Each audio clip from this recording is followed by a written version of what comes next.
Hi Internet, how's it going? Welcome. Welcome back to Dragon Tavern. Another issue. We haven't done this for a while. Yeah, but it's back. It's back in action. And this episode is reviewing and recapping the most wholesome half hour of television I've ever been compelled to watch. Yes. That Dave found. So recently we've come across, because it was the 34th anniversary of the animated TV show of Dungeons and Dragons. Aptly named Dungeons and Dragons. Yes. And this actually came out before we were born. Yeah. Just to make some of you feel old if you were alive during when this came out. But we discovered it, and because it was all on YouTube. They've had episodes, whether it's legal or not legal. Yeah.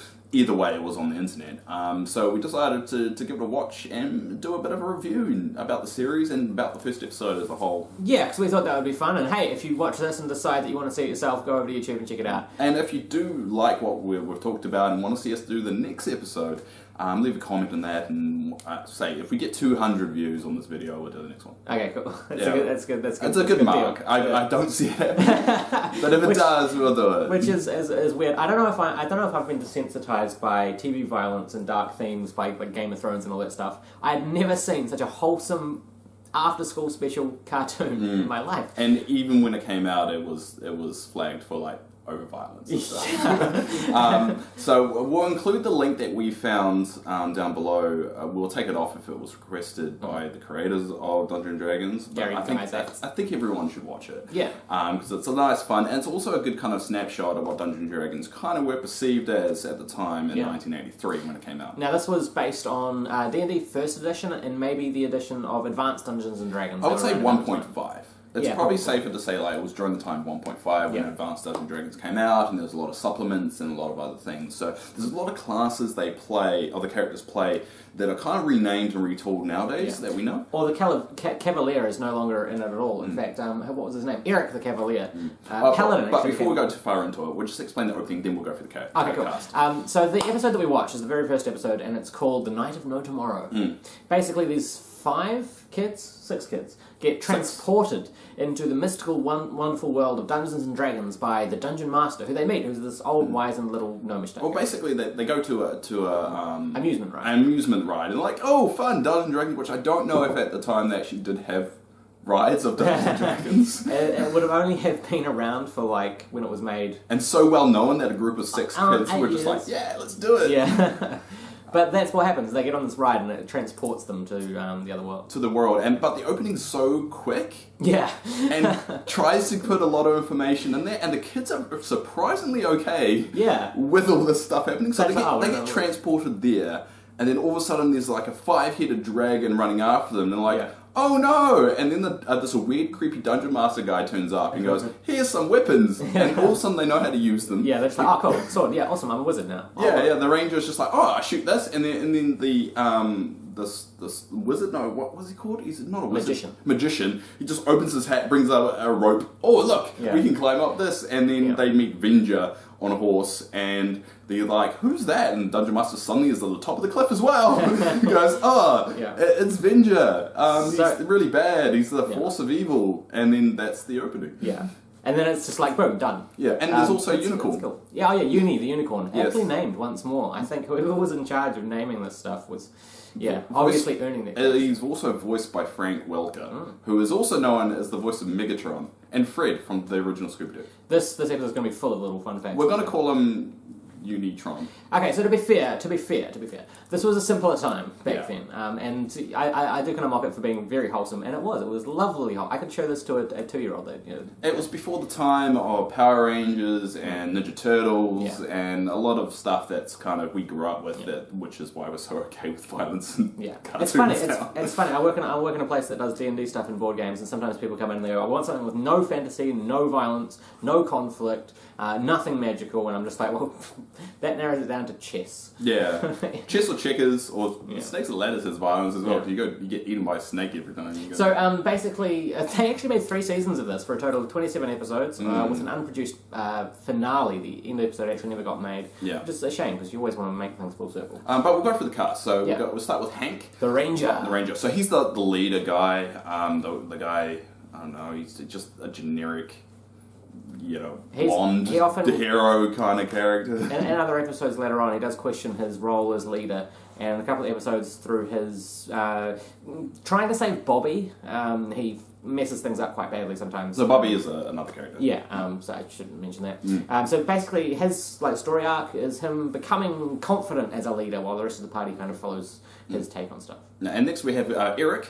The Cavalier. So normally it's known as, like, if it was going to be made today, it would be a paladin. Probably the closest representation to it. I think in third edition, Cavalier, Paladin was a subclass of Cavalier. So it was one of, like, the archetypes that you could choose. Okay. But now Paladin is its own thing, and Cavalier was done away with, I think, in 4th ed. Yeah. Somewhere. But he's kind of, his character's kind of like, he's the rich, snobby kid that no one really likes, but I resonate most with him because he seems the only rational one that doesn't want to be here. He's like, we need to figure out how to get it. And everyone's like, nah, it's all good. to be fair, I would be on the side of, I don't have to pay taxes anymore? Oh, sweet, I'll stay here. I don't think if a weird, creepy old man transported a weird thing, then all of a sudden there's a 5-headed dragon on me, the first thing would be like, Tiamat. Should we figure out how to get home? Basically, the main quest that they're trying to fulfill. Go for the characters. Oh, we're good. So, I get distracted. I'm jumping in. So we've got Diana the acrobat, who in the real world, in the game, is an Olympic level gymnast. Sure, makes sense, I suppose. The 15, you know. I guess... that kind of makes sense. I suppose, yeah. I don't know if it's based on real person, but essentially Acrobat was a subclass, a class that was done away with later on. What would be the closest? I would say Rogue. Would probably be the closest nowadays. In 5th ed, yeah, probably. Because it kind of looking it up because well, thief is the rogue. Like thief becomes rogue. It's just a name change. Acrobat is kind of similar because it's kind of like athletic. Yeah. I mean, I don't think there is a right. There's not a straight one, but I think if we were to put one on it, probably like the closest rogue, just being real agile and kind of being able to move really quickly. Maybe rogue blend was like fighter, a fighting rogue blend. Possibly. Because, fighters need decks. Yeah. So Olympic level gymnast.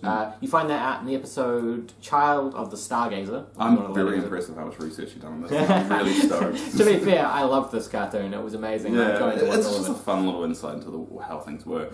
Next one is Presto, the Magician, which this episode kind of focuses a little bit around. So he's known as the Magician, so probably like sorcerer, wizard, probably more wizard. Wizard, warlock, maybe even if you're pushing it. But I would say it falls more sorcerer or wizard. Yeah, I would say it falls into that nowadays. Yeah. But he's like the dorky kind of archetype. And he's got the hat that he just keeps pulling things out of. Apparently knows how to do that, he straight away. Do that, he just gets the hat and goes, I know, they probably had it back in their world, hats that can actually... it makes me think of what crazy crap happens in their real world, that they're okay with stuff and like they're this. a 15-year-old is an Olympic level gymnast. Yeah. So essentially his kind of story arc is him trying to master his craft because he keeps pulling things out that are just completely useless. And in all the episodes, I think it was mentioned online that about twice he pulls something out that's actually useful. Otherwise, he's just pulling out like jam and tomato sauce. Unless he's deliberately pulling out something that is useless, like they do at the end of the episode. Once everyone's learned a lesson. Yeah, he pulls out the cow. Yeah, let's go. And we've got Sheila. The Thief. The Thief. Now, Thief was what Rogue was called up until 3rd edition of Dungeons and Dragons, where it became Rogue. And in 5th ed, the Rogue had an archetype called Arcane Trickster, which allowed the Rogue to learn a couple of Arcana spells, which is cool. So before 5th ed, all the original editions, Rogues could not be spellcasters at all. And at some point, I think Gary Gygax was probably just like, I love the Rogue, and they should do more. I think it was kind of like all the classes. It's funny, we could do a video on each one of the classes of its evolution since its introduction, and just so much has changed. And I think and seeing a snapshot of what they saw Dungeons and Dragons were, they sort of it's fuzzy, but what it is now is really interesting. And consider Dungeons and Dragons is one circle within the massive Olympic logo that is tabletop RPG. Exactly. Shadowrun. Just one aspect of it. Yeah, it's our favourite. And the last one is Bobby the Barbarian. So Bobby is a younger kid. He's probably the youngest of the group, like the generic kind of young kid. And his sister is Sheila. Yeah. He's essentially the classic barbarian who runs into danger headlong and without starts thinking. Fights. Which, if you've played with a barbarian, it's generally. So basically, it starts off with them kind of going. The episode starts off with them going to the high cliff and them trying to figure out what to do, really. And they're all kind of yelling into the cabins like, "Hello!" There's an echo. What I found funny is like all of them did it, and then when Bobby did it, the Cavalier guy, Eric, goes, "Make your brother shut up." Let me try. Sheila, can't you do something about your little brother? He's not bothering anyone. He's bothering me. But he says one word, and he's like, make your brother shut up. It's like, what?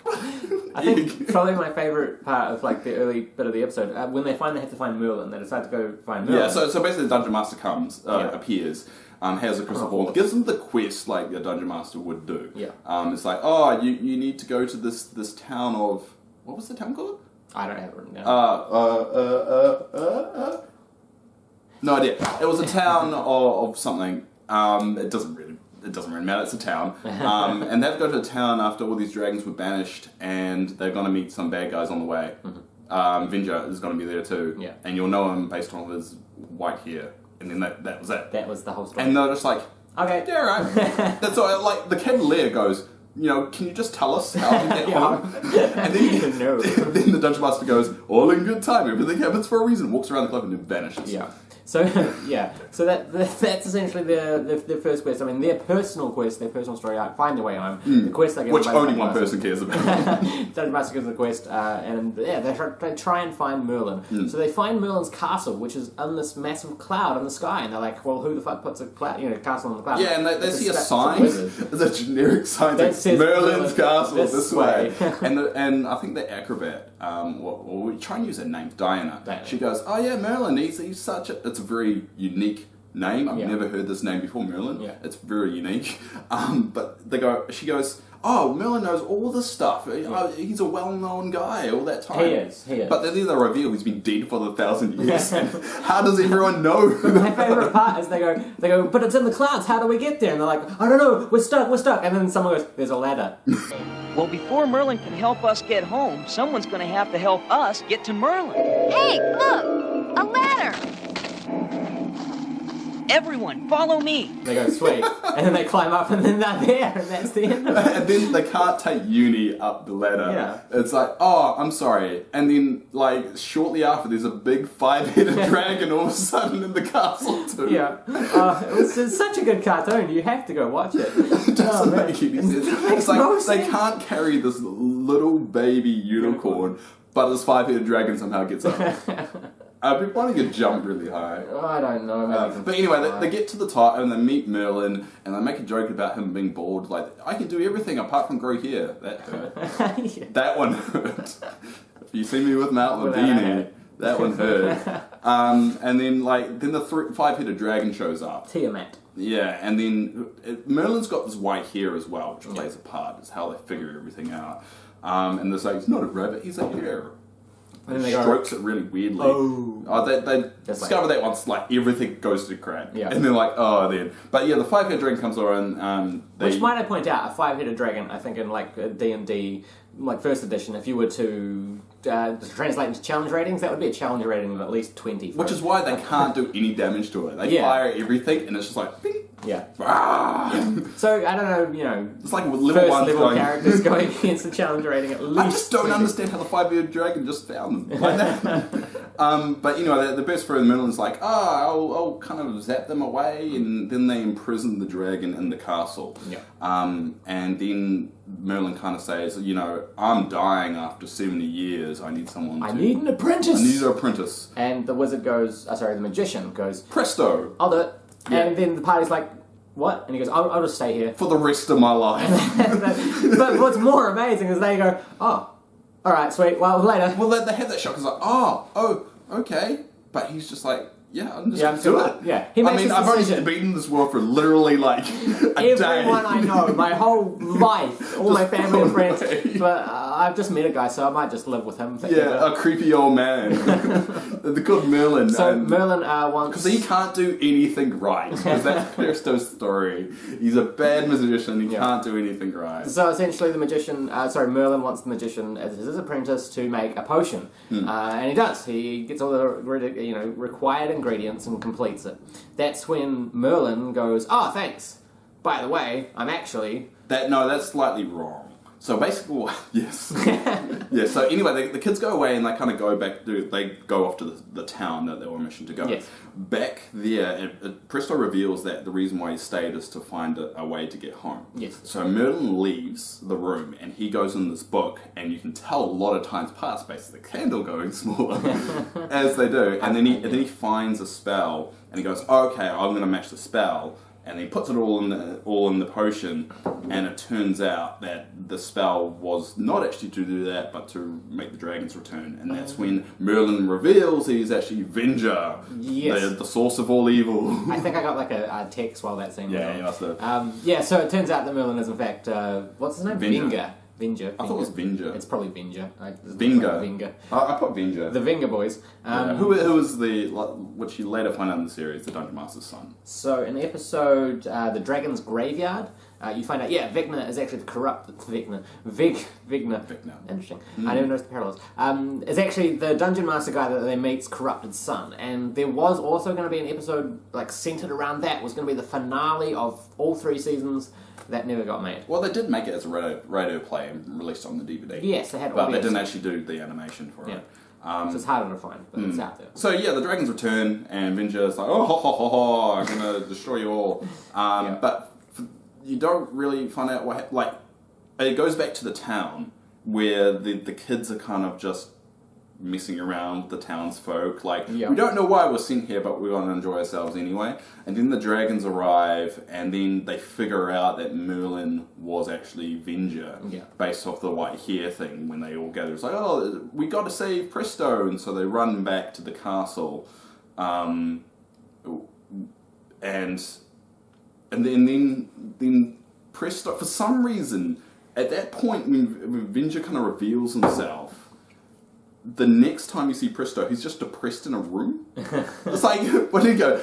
Aha, I tricked you. I'm just going to go over here I'm now. Just chill out. You guys can chill out. You chill out being in this room being real sad. Yeah. And do you know, tea or something? Yeah. You good? Yeah. So that's some interesting stuff. And so they go back and then they kind of battle Venger. The barbarian kind of hits his thing down, books fall on Venger, defeated by books. Classic. And then they figure out to release the 5-headed dragon in the castle, and that attacks Venger, and they all run away, and Venger has to escape, and at the end of the episode, they just get on horses and ride off. So basically, you meet the party, you meet the DM, you meet the world, you meet the bad guys, you meet the story arcs, and it was wholesome as fuck. Yes, and a lot of corny, oh damn. Everyone learns a lesson, and all of a sudden the magician can actually just call out whatever he wants at the end. Do you know an interesting fact that I found whilst I was scrounging around on the internet? In Baldur's Gate 2... I love that one. That's the one I played. Yeah, it's a hell of a Shadows game. of something like that. Baldur's Gate 2... I'm pretty sure Shadows of... I'll just in editing. Let's just do this one. Are you editing this? I can edit this one, yeah. Okay, sure. I'll just edit that. But maybe you have to put in clips of the show and stuff. No, you can edit this one. Okay.